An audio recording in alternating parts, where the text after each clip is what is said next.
السلام علیکم ورحمۃ اللہ وبرکاتہ۔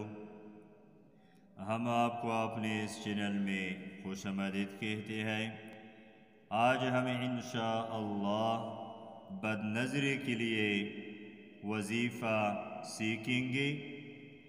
کسی کو نظر لگ جائے چاہے کتنی سخت ہو، اس آیت کو 11 مرتبہ پڑھ کر دم کرنے سے انشاءاللہ شفا ہوگی۔ کسی کو نظر لگ جائے چاہے کتنی سخت ہو، اس آیت کو 11 مرتبہ پڑھ کر دم کرنے سے انشاءاللہ شفا ہوگی۔ وہ آیت یہ ہے: وَإِن يَكَادُ الَّذِينَ كَفَرُوا وَإِن يَكَادُ الَّذِينَ كَفَرُوا لَيُزْلِقُونَكَ بِأَبْصَارِهِمْ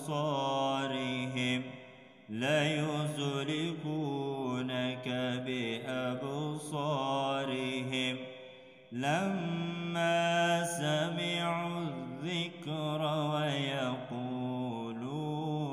إِنَّهُ لَمَجْنُونٌ لَمَّا سَمِعُوا الذِّكْرَ وَيَقُولُونَ إِنَّهُ لَمَجْنُونٌ